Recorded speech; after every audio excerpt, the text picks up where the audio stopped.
Ayun, hello guys, good evening. Ayan, wait natin si Sir Ray. Hello Sir Hello, Ray, good evening sir. din. Good evening. Yes, kamusta Kamusta, po? sir? Ayan, muntik pang Ah, magka-aberya yung ating live kanina. Medyo nagloloko ang ating Converge. Ayan, pero tuloy pa rin ang ating live stream. Ayan, at napakaganda ng topic natin tonight about sa pag-audition ng ating mga singers para sa ating choir. yes. Ayan.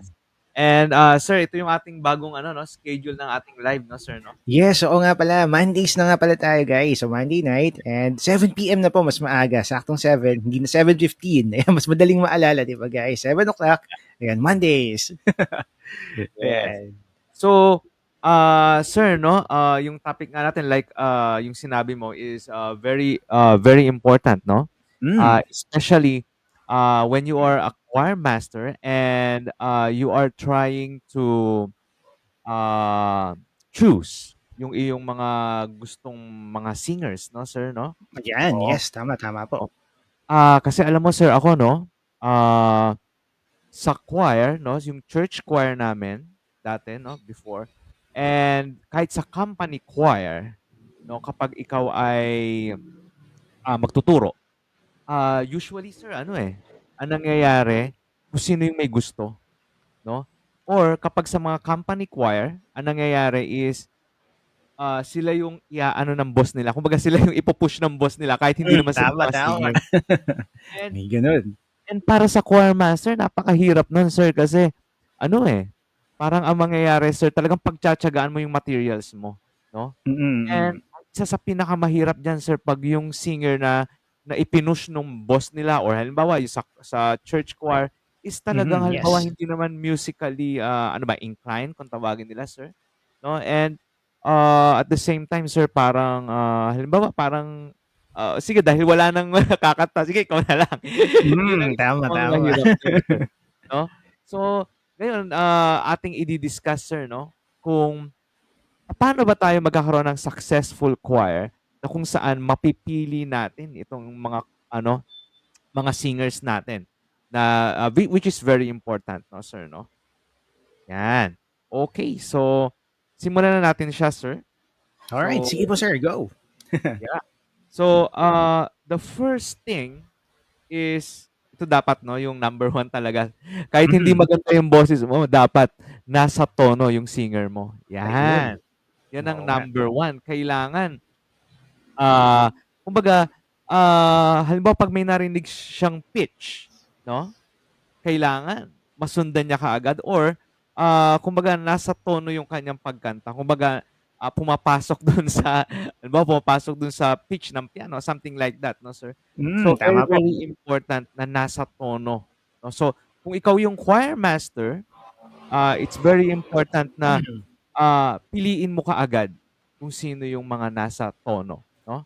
Kasi, again sir, tayo kumakanta as a group and kailangan malinis 'no, kailangan lahat tayo nasa tono. Kasi, kung merong isang wala sa tono dun, nahihirapan siyang kumuha ng pitch, nahihirapan siyang kumuha ng tono, ang mangyayari dun is, yeah, 'pag pinakinggan kayo merong ano, may Medyo dumi, bitaw, merong oo.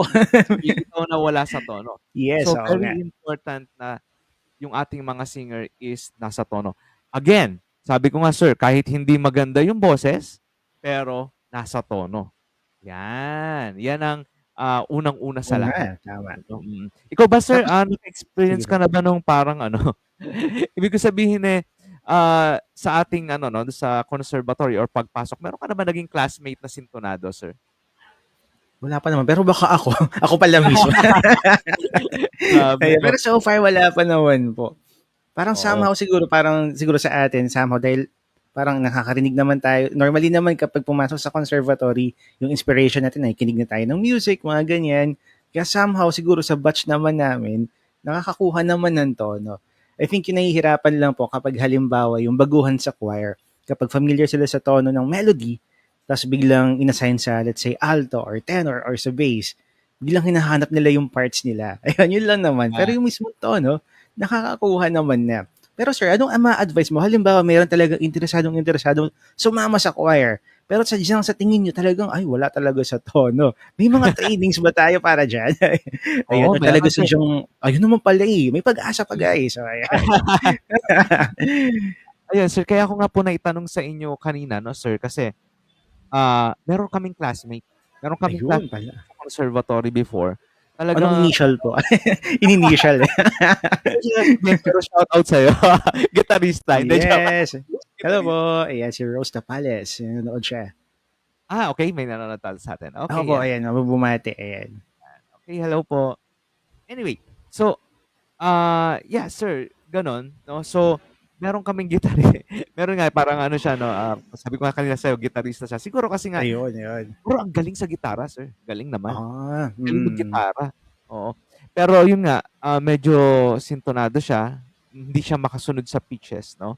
So, ano ba yung naging sanhe, bakit po ba may sintonado, 'no? Bakit ba may sintonado? Magandang tanong yan. Ah, Oo nga.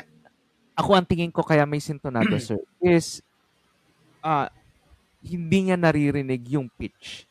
Yun Oh, ang ibig sabihin. Hindi interesting. ibig sabihin na hindi siya nakakarinig, hindi gano'n, hindi, hindi. Naririnig niya yung pitch or naririnig niya yung sound, pero hindi niya naririnig yung pitch. Magkaiba yun, Kasi yung pitch, yun yung sabi nga, the highness and lowness of sound, 'no? Correct. Yan ang Tama po. yan ang pitch. So, hindi niya naririnig yun, hindi niya nade-determine, 'no? Kaya pagkanta niya, sintonado siya, 'no? Pero yung sound naririnig niya, 'no? So ngayon papaano pa yung pinakamagandang, exercise for that? Ngayon itong kinukuwento ko ulit sa'yo, Sir Harmon, Yan, alam kung mo, sino sir, man siya. Blind item. oo, kung sino man Ay, siya. by the way, shoutout po muna kay Ma'am Roslyn. Si Ma'am RL. Nandito siya. Hello po. Good evening. Ayan. Ayan, hello, good evening, Ma'am RL. Ma'am RL talaga. Ayan. Oo, So, pero ayun po. Sige, sige, si pero guitarist. anyway, ito nakakamangha dun sa story niya, sir, 'no. First year kami, sintonado siya, pinagtatawanan siya, and then sabi nung siyempre, hindi lang nagagalit yung professor namin, kumbaga sinasabi niya na lang na, "Sige, it's okay, ganyan lang, okay, you just keep on singing." Tapos sabi niya, nung una kasi pero nung una na-shock siya, sabi niya, "Really? Meron palang papasok sa conservatory na sintonado?" So, then niloloko niya yung ano, "Anong gagawin namin sa'yo? Ano ba, itatapon ka ba namin sa ilog?" Something like that. Harsh. Pero ano ba, joking manner ba? Pabiro. Oo, ayan. Joke lang Tama, naman siya. tama. And then anong nangyari nun, sir, ito nakakahanga, sir. Alam mo ba nung 3rd year, 4th year na kami, grabe naging member siya ng choral. PWU choral. Oh, imagine, Yes, di ba? Ang galing naman. galing, 'no? Kaya yung mga sintonado diyan, shoutout sa inyo, may pag-asa, sir, 'di Yes, ba? yes, correct. Oo. Tama, tama. Yan, Basta oo. may willingness, di ba, na mag-train, ayan, mag-practice, di ba? Yes, So, ayun, yes. tama, Tama tama. yan, sir. So so ano ba yung parang pinakamagandang gawin natin? So, again, katulad nga ng sinabi ko kasi hindi niya naririnig yung pitch, kaya tayo nagiging sintonado because hindi natin naririnig yung pitch. Now, number one na napakaganda po talaga is vocalization. Ayun. Vocalization. Kailangan po nagvo-vocalize tayo. Bakit po? Kasi yung vocalization, diyan po nahahasa yung ano, pagtaas ng boses mo, pagbaba ng boses mo, 'no? So, that is very important. Hindi lang yung voice mo yung nahahasa, kundi yung tenga mo nahahasa. "Oh, tumaas na pala Tama, siya. tama. Bumaba na pala siya." 'No, mamaya i-di-discuss naman natin yung ear, 'no, mamaya. But Ay, maganda anyway, yan. Interesting. oo. Pero sa ngayon, yun yung paraan, you vocalize, 'no? Mag-vocalize na mag-vocalize, 'no? And you try to listen also, 'no? While you are singing, it's very important that you're listening. Now, papaano natin gagawin yun? Yung hum natin, sir, maganda yun, yung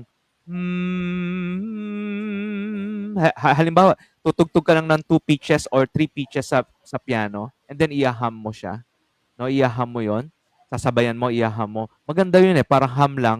Why humming? Kasi para naririnig mo yung sarili mo, naririnig mo yung keys, 'no? So, in that way, na ano mo na, tama ba? Nagfi-fit ba siya? Tama ba? Nandun ba ako sa pitch? Magandang Tama, paraan yun, tama. 'no? So that, kasi sir, yun nga, sabi ko nga, para nasa tono ka, kailangan naririnig mo yung sarili mo at naririnig mo rin yung pitches. So, yung exercise na yun is, yun yung isang maano natin doon. Kumbaga, made-develop natin. You sing, and then you're listening the same time. Very important. Yan. So, mga choir master, yan yung una nating dapat tandaan. So, kung pipili tayo ng mga singers natin at gusto natin maging successful yung choir natin, kailangan yung singer mo nasa tono. Yan. Correct, ayan. Dahil nga sa, kumbaga sabi nga ni Sir Ray, nasa listening din naman yan. So maganda na ititrain din natin yung ears ng ating mga singers. At may mga details nga daw tayo, sabi ni Sir Ray, about that. Abangan natin later. Yeah. Ayan. Pero alam mo, Sir Harmon, ako bilib ako sa tenga mo, sir, ah. Bakit Talagang naman po? halas. Hindi kasi si Sir Harmon po, mga kaibigan, no, mga minamahal naming choir master, choir members. Si Sir Harmon po yung gumagawa ng aming mga music, no. So talagang walang nakakaligtas sa tenga ni Sir Harmon. Hindi naman. Oo. And at the same time, 'di ba sir, yung mga beats, no? Eto wala, hindi naman connected sa choir, pero yung mga beats, no, sir, no? Ang talas ng tenga ni sir sa yung pag gumagawa ng -1, sir. Naririnig mo halos lahat eh, no? Kung meron ba siyang alam mo, violin or synthesizer, something like that, no? Or meron siyang string, no? Yun. Yun ang napakaganda po or napakagaling ng tenga niya ni Sir Harmon. Yan. Siguro Anyway, kaka-practice nga, sabi niyo, Sir. Habang yeah. tumatagal, ayun, di ba? Para nakukuha na rin naman. Saka minsan may mga figures, kumbaga kung tawagin, na umuulit-ulit naman. For example, may particular rhythm na paulit-ulit lang naman yung kahit lahat ng songs, may ganun, or chord progression, na same lang din naman. And I think sa voice, may mga intervals kung tawagin na umuulit-ulit lang naman. Lahat naman ng kanta may ganong klaseng interval or lahat ng kanta may ganong klaseng phrasing. So once na umulit yung figure na yon at alam mo naman kung paano i-execute yun, edi alam mo na kung paano gawin yun doon sa mga songs na may same interval, na may same phrasing, same din yung paghinga. Parang I think ganun din naman siya sa pagkanta. Ayun. Yes. Sir, ang ganda pala nung sinabi mo, no, yung interval, no? Ayun, no, Interval, interval ang po. ganda nun. Mga singers, no, kung gusto niyo lalo pang mas maging anong tawag diyan, mas accurate yung mga pitches natin, no? Okay, mga choir master or choir members kayo or choir singers, no? Yeah, you practice intervals, no? Halimbawa, CD, no? Or do, re. O, practicein nyo. Paano bang intervals nun? Tapos gawin nyo namang third, do, mi. Parang gano'n, no? Ayan, tama yun. So nahahasa yung tenga, nahahasa din yung boses. Yan, tama. Ang ganda ng interval. So, ayun. Speaking of intervals, yung interval na octave, ayan, medyo technical na to. Nasigit lang. Minsan may mga, lalo na pagbaguhan, depende do sa range nila, minsan hindi nila naririnig dahil siguro yung mismong conductor, iba yung range niya. For example, yung conductor ay adult na male. Tapos yung bagong pasok ay adult na female. So pag kumanta ng do or si yung conductor or yung choir master, yung tunog niya somehow makapal or mababa. Hmm. So, minsan pag naririnig siya ng babaeng singer at ini-imitate yung pitch na yun, hindi makuha. So, isa rin yung sa mga training na parang kapag, normally kapag female yung kumakanta, mas mataas sila ng octave higher, yung interval nga na yun. Ganun din sa mga bata, I guess. So, minsan pag adult yung teacher, tas sobrang bata ng student or ng choir member, kailangan natin sabihin na, okay, so you sing it one octave higher ha, same yung tunog natin, pero yung sound mo, mas manipis, mas mataas kumbaga. Pero same naman tayo na do or si yung kinakanta. Minsan may Yeah. gano'n. Oh, tama yan, sir, no? Challenge yan. Tama ka dyan, sir. Challenge yan sa mga nagtuturo ng choir. Halimbawa, children's choir, no? Yan, yes, opo, children's O, choir, halimbawa. tapos halimbawa, ang boses, ang magtuturo ako, halimbawa, ang boses ko, ano, no? Yan, halimbawa, adult, like, so, like that, no? Parang adult ka or adult ka. So ang hirap, sir, kasi paano mo itatama yung boses mo sa Hindi kanila. tama po, saka paano i-demo? Parang before nagkaroon din ako ng student na ganun. Well, student naman siya sa voice, hindi naman sa choir. Na parang ang initial instruction ko, sige, let's sing this. Pararararam. So, pinilit niyang ibaba yung boses niya para lang magaya yung actual sound. Siyempre, yung tunog niya, da, da, da, da, da, dahil bata pa siya. So, ang mangyayari, yung teacher or yung choir master, somehow, tayo yung muna yung mag-a-adjust para mas makuha muna nung singers natin o nung members natin yung gusto nating ipagawa. Ayun. Correct. Dapat i-adjust. Opo. Before, sir, sabi nila, ang choir master daw is, hindi naman kailangan maging magaling na singer talaga, no? Ayan. Ah, Oo. Pero kung gusto mong maging choir master, I would suggest na kahit papaano sana nakakaintindi ng vocal technique, no, sir? Tama, tama. Tapos kahit papaano naishi-shift niya yung boses niya sa halimbawa yung sinasabi nga natin falsetto or head voice, something like that, Yes, mga tapos ganyan. chest Oo. voice, para nakakapag-adjust siya. And then, ah, yun, kung sino man yung kaharap niya, halimbawa, mga bata or medyo sabihin na natin medyo halimbawa female choir or male choir, makakapag-adjust siya. Tama po. Ayan. So, yun. Okay. Di ba? So, yun yung number one natin, no? Dapat lagi tayo or nasa tono yung pipiliin nating mga singers natin, no? Number two is the range. Yan. Yan. So, Interesting. so very important ang range. So, pag sinabi nating range, yan yung kakayanan ng isang singer umabot ng high note at umabot ng low note. No, so, yan yung tinatawag nating range. And this is very important sa ating choir, no? Kasi dito natin halimbawa kung may nag-audition, no? May nag-audition tapos ang taas ng boses. So, doon pa lang makikita mo yung materials mo, meron ka ng magandang materials para sa mga high pieces, no? Halimbawa, yung Tama. pieces or yung piece mo is high, may mataas na note doon, pwede nyo nang kantahin. So, meron kang magandang materials or material. And then, kung makita mo naman na yung meron kang lalaki na ang baba ng boses, so the same din, meron ka ng isip ka agad doon na, medyo kakapal ang tunog ng aming grupo, no? So, Tama. so doon pa lang maganda na kasi malalaman mo na kaagad yung mga pieces na pwede sa kanila. So, very important ang range.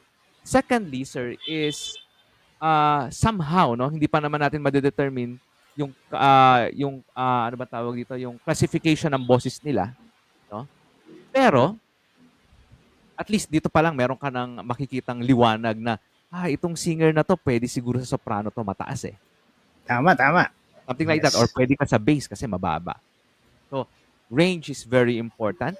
So, pag nagpa-audition tayo, mga choir master and choir masters, pag nagpa-audition tayo, so very, very important na tignan ka agad ang range. Kasi doon pa lang, magkakaroon ka na ng isip na saan mo siya ilalagay. Yan. Correct yun. Tama. Big point yun. So anyway, sir, baka pwede kayo magbigay naman para sa ating mga choir master ng mga samples ng mga songs na may mga matataas na range sa sample ng songs na may mga mabababa na range. For example, yung siguro The Light of a Million Mornings. I think Oo, mataas no? yata yung dulo nun. So I Yan, think oo. that's one. Ano pa kaya? So, pag mga ganong mga pieces, at alam mo na, so for example, yung high pitch nila is, for example, ang B flat, something like that. At, Mm. at meron may nag-audition sa'yo na nakakaabot ng pitch na yon na B flat, no? So, doon pa lang makakaisip ka na maybe merong potential kami na makanta tong piece na to kasi meron kami Mm. isang member or dalawang members na nakakaabot nito, nakakayanin tong high pitch na to. So, very, very important na makuha natin yung range. Now, katulad nung The Prayer, o yan, isa pa rin Ayan. yan, Oo yung nga, The Prayer. Tama. areglo ni Robert Delgado, very familiar, Yes. no? Oo. So, yan din, no? Ang tenor niyan, medyo pamatay din ang tenor niya. Ano pa ba? Prayer of Saint Francis. Ay, Medyo maganda rin pamatay. yun. So, Oo. Robert Delgado pa rin, no? So, medyo yung mga pieces na yan is kailangan mo talagang meron kang mga materials or singers na medyo matataas talaga ang boses. And then sa mababa naman, kapag mababa naman ang usapan, yung mga bases natin, marami ring mababang pieces. Like, sa The Prayer ba? Ano bang mababang, ano doon? Umabot ba sila ng low G? Parang umabot sila ng low G. Lead Me Lord, Lead Me Lord. I think Lead Lead Me Me Lord, Lord. Oo Lead nga. Me Lord ni Robert Delgado. Robert Delgado. Mm. Mahilig ako kay Si Sir Robert Robert. Delgado. Ayan. Oo nga. Oo. Marami siyang pinasikat eh. Marami siyang pinasikat na a cappella na talagang ang galing, no? Pag kinanta ng Nice. Philippine Opo. Madrigals or ng PW Choral. Yeah, PW. Hello, Oo nga. PW. I love my Kasama alma dun si mater. si guitarist, di ba? Ayan. Saka yung mga Ray Santos arrangements, maganda yun. Ayan. I-advertise natin. Yeah. So, Yun. yun, range is very important. Yan, doon natin Tama, tama. and at the same time, hindi lang range, no? Mga minamahal kong choir master, hindi lang range, but yung quality. Yung quality, that's very important. Baka nga abot, hindi naman maganda yung quality. So, very important din na i-check natin yung quality. Pero of course, yung quality naman, ano na yon? Kumbaga, mapapolish nyo na yon mga choir master sa practice. Sa practice na, hindi naman sa audition. So, we're just trying to discuss lang yung quality kasi Minsan kasi sir 'no, 'pag abot na, "Wow, abot ang galing, abot." Pero minsan 'pag pinakinggan mo, parang pilit na pilit, Oo nga, parang may gano'n nga. may gano'n 'di ba minsan, Opo, oo. opo. So very important 'yun. But anyway, let's stick to that, range. So number one, intonation or dapat nasa tono ka, and then, number two is, range. So kailangan tingnan natin. And then number three 'no, sige punta na tayo sa number three. Eto, timbre 'no. Medyo, Hmm. sir medyo ano 'to 'no, magka-partner 'to, na-discuss na natin 'to, range at saka yung Yes, timbre. oo nga po, oo nga. Oo. So, mataas ang boses niya, pero siya ay, makapal ang boses niya 'no, mataas pero Mm. makapal 'no. So dun pa lang sa part na yon, maaano mo na rin na, okay, I have a good materials, pero saan ba siya mas magiging effective? Pagte-tenorin ko ba siya or pagbe-bassin ko siya, 'no? So depende 'yun. Pero ako for me, nilalagay ko sa bass 'yun. Kahit ba gaano kataas ang boses Hmm. niyan, pero, malaki yung boses niya, bass ka pa rin sa'kin. The same case with soprano and alto, 'no? So, sa audition, mga choir master, tinitignan na rin 'to. Tinitignan na rin yung timbre ng boses. Bakit tinitignan? Kasi para malaman mo na rin kung saan mo siya ilalagay. So, minsan sir 'no, sa mga group ng choir, marami akong nakikita 'no, ah, audition for bass, ganyan, or we need a soprano, audition, ganyan. So marami akong nakikitang gano'n. So, dito pa lang makikita mo yung choir master, alam niya yung pangangailangan ng choir, alam niya. Correct, tama po, Alam niya. So dito, big factor yung tinatawag nating timbre, 'no? Big factor 'yon. So napakahalaga na tignan natin yung singer na mag-audition sa'tin, anong timbre ba siya? Manipis ba siya, makapal ba siya? Something like that, 'no? So that's very, very important also.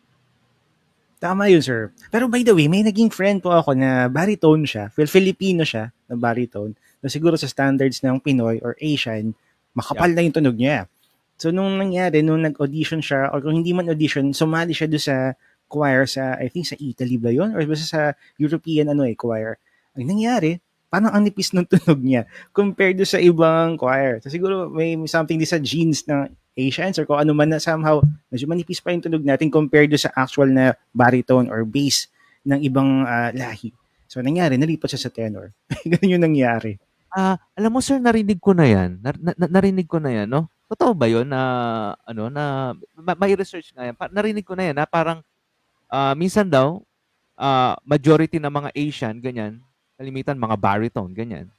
Tapos, majority naman ng ano, sa western 'yan, sa Europe, majority daw marami diyan tenor, something like that, or yung, ah, parang lyric tenor na maninipis talaga 'no. Mm. Oo. Pero marami rin akong naririnig na minsan nga may narinig akong magagaling na bass din 'no. So depende siguro 'no? Depende siguro. Or siguro sa structure ba yun, sir? Parang siguro pag mas makapal or malawak yung something kung ano man dito. So, syempre, yung vibration, kumbaga mas matagal yung pag ano niya, pag vibrate. In short, mas makapal yung sound na napoproduce. I think Yeah. siguro ganun yun. Yeah, yeah, Depende sa yeah, yeah. structure ng katawan. Or Mm, siguro isa lang siya doon sa mga factors na nakaka-affect doon sa timbre ng ng boses. Ayan. totoo 'yun sir. Oo, narinig ko na 'yun, narinig ko na yung sinasabi mong 'yun. Makes sense na sir. Parang gano'n. Anyway, so ayan. So, recap tayo guys. So, yung una, intonation. Yung pangalawa naman, yung range. At yung pangatlo natin, yung timbre or yung timbre. Ayan. Oo. Okay. So those are the, important, things 'no, na kailangan nating malaman 'no, or makuha sa isang singer kung gusto natin siyang tanggapin sa choir. So dito pa lang sa tatlo na 'to 'no, dun sa intonation, sa, range at saka sa timbre, talaga namang, okey na, puwedeng pag pumasa yung singer mo dito sa tatlo na 'to, puwede nang sabihin mo, "Sige, tanggap ka na, member ka na namin." Oh, puwede na 'yun 'no?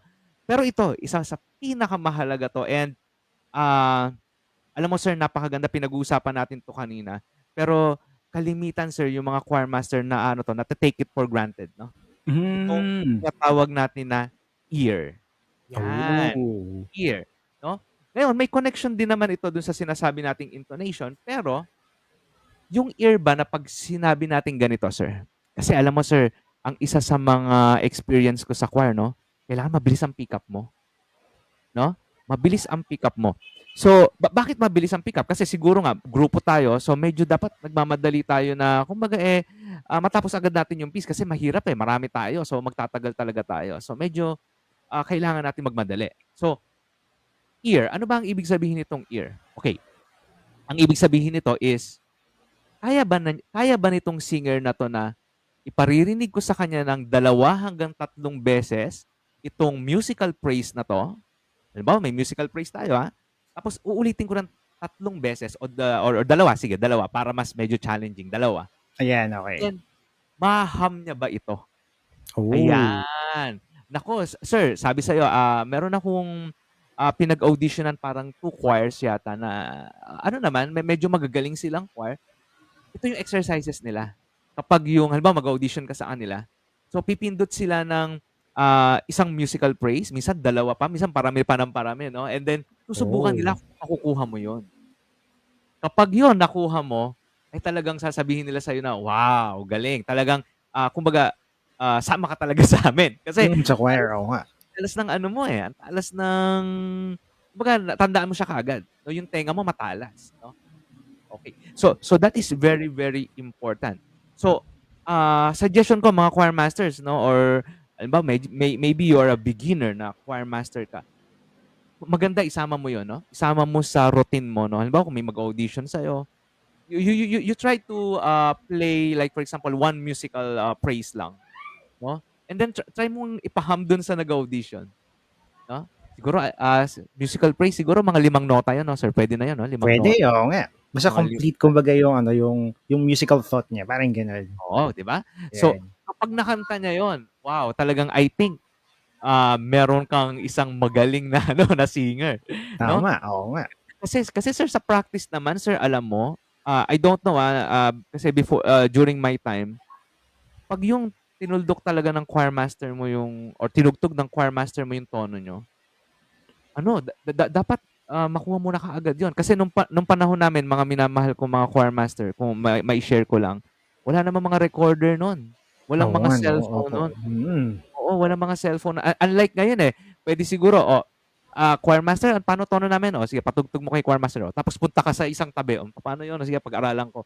Puwede siguro yun 'no? Pero nung panahon namin, uulitin lang yung isang musical praise mga 3 beses, dapat makanta mo na siya. 'Pag nakanta mo na yon, next musical praise. Then next ulit, next hanggang isang buo na yun kakantahin niyo na yun. So very, very ano, important at saka medyo difficult yun, sir. Ewan ko for me, Medyo mahirap nga, oo, lalo na yung recall kumbaga. Kasi kailangan oo, ma-memorize mo siya in a way, eh. opo. Ayun. Tapos ang isa pang ano diyan, 'pag may lyrics medyo madali. Pero 'pag yung mga Hmm, du-du-du na, yun na nga oo nga medyo 'no? nalilito na ako dun, 'pag gano'n, ano. Oo. So napakahalaga nun mga choir master if magagawa niyo yung style na yun, napakaganda, 'no? Kasi talagang siguro sabihin na natin na sige audition, okay good. Pero siguro sa mga ano niyo, sa mga choir members niyo puwede niyo ring pagawa yun, 'no? Para yun nahahasa lalo yung tenga nila. So very, very important na magaling ang tenga talaga 'pag choir. Tama yun. Ayan, so at least 'di ba, nabigyan natin ng enlightenment yung ating mga choir master kung gusto nila magpa-audition para sa kanilang choir. So ngayon naman sir, paano naman dun sa mga singer na gustong mag-audition? Ano kaya mga tips natin? Ano ba yung tipong song na pwede nilang i-prepare?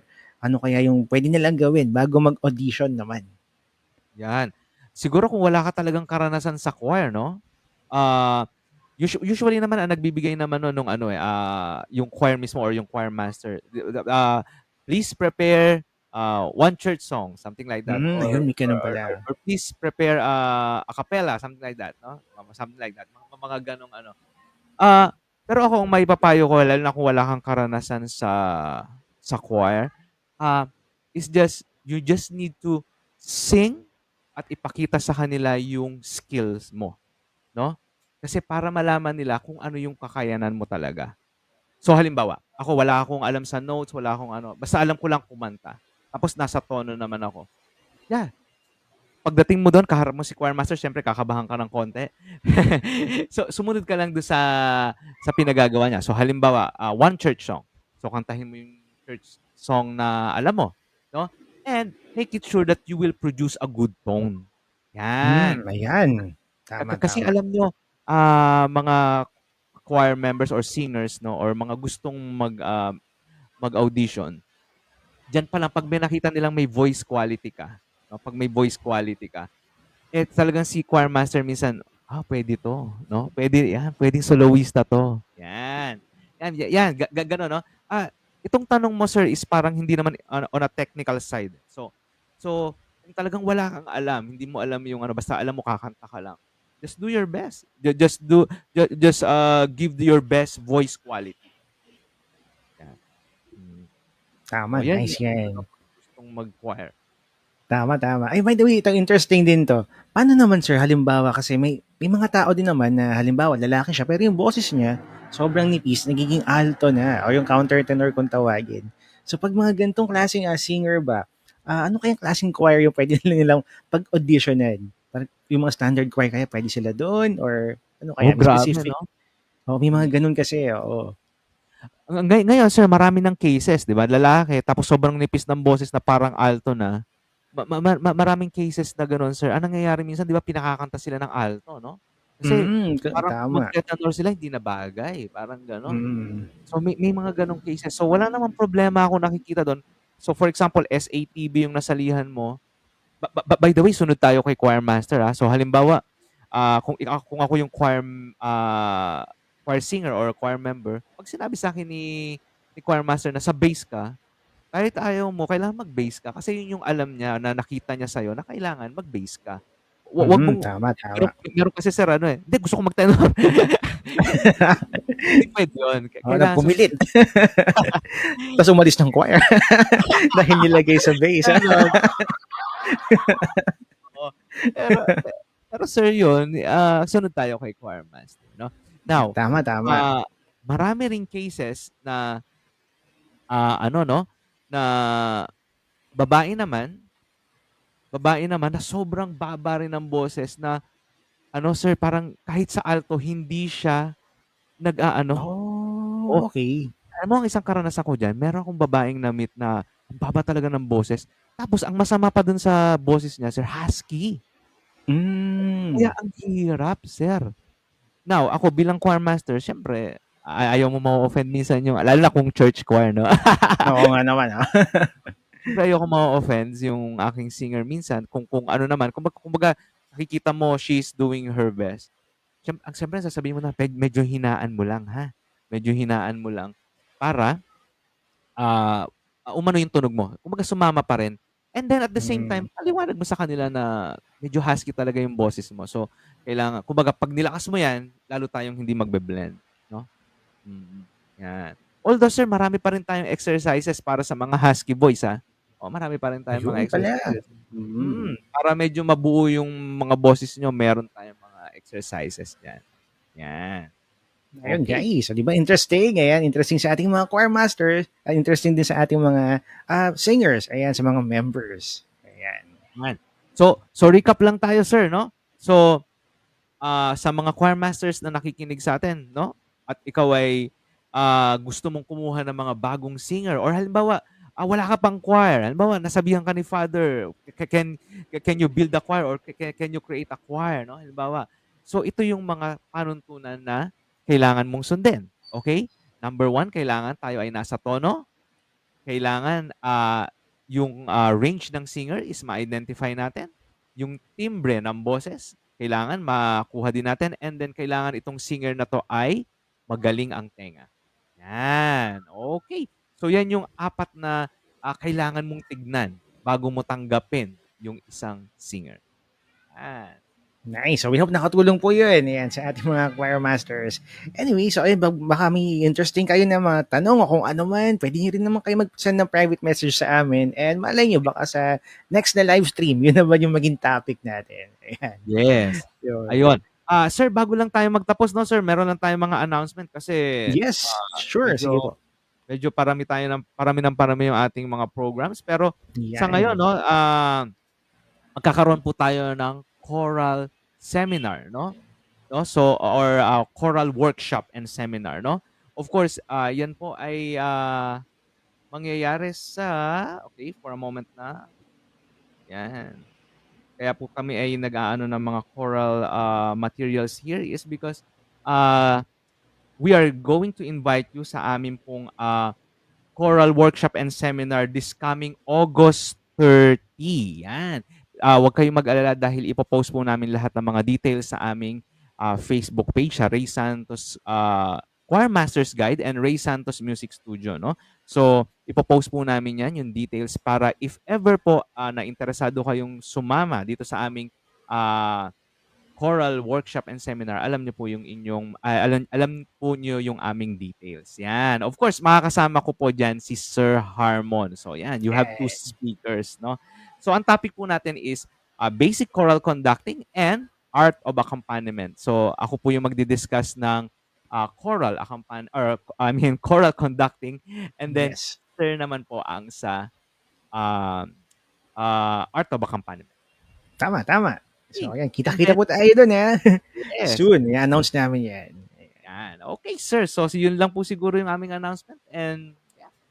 Yeah, kita-kita po ulit tayo next live. Mondays na tayo, guys. So, yeah, have a great week, everyone. Thank you, Sir Ray. Ayan. Thank you, Sir Harmon. God bless. Okay, bye-bye.